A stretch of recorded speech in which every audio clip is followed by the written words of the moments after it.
Have you ever felt completely stuck? Whether it's your progress on something or just the feeling of not advancing when you're trying to learn a new skill. You don't even know where to start.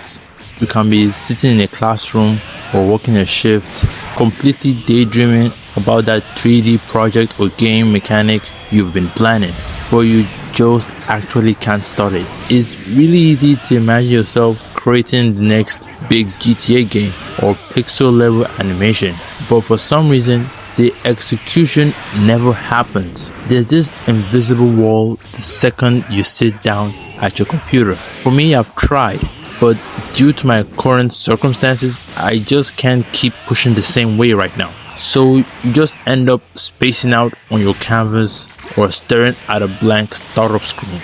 People love to say, just keep practicing, just grind in your free time. But what if that free time genuinely isn't there? They never talk about the mental exhaustion you can feel. It's easy for them to say get a part-time job, but when most of your days consist of sitting through lectures and doing dense assignments, going straight to a low-paying part-time job changes everything. You come back from lectures around 3 p.m. and then start the shift at 3 p.m. too.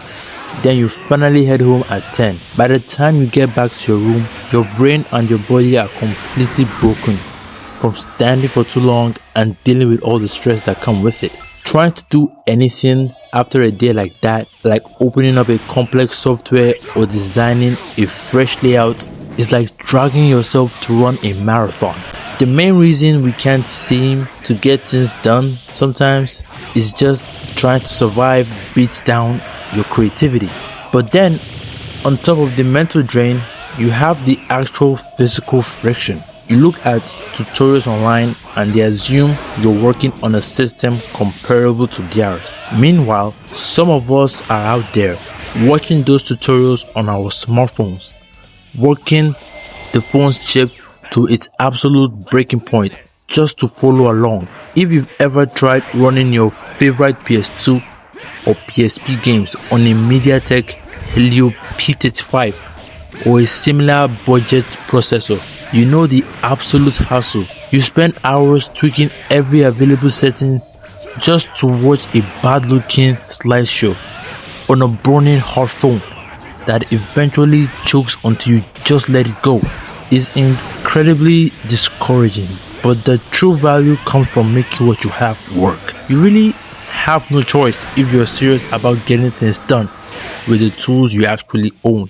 You work with strict constraints, you find clever workarounds for your specific problems, and honestly, if you could successfully get things done under these strict conditions, you can literally do anything. It still wouldn't be easy, so you have to take it step by step. We have to make an actual plan to map out our goals over our real schedule and hardware. Personally, I have to write things down, think about how I'll get them done, and then wait for the weekend to actually execute it. Trying to do everything perfectly right now is just a recipe for burnout and frustration. It's like playing the game you see on screen right now.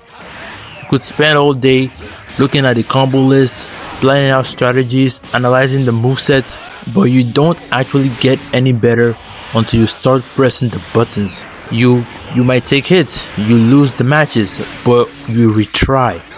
And before you know it, you are easily beating the game at its highest difficulty.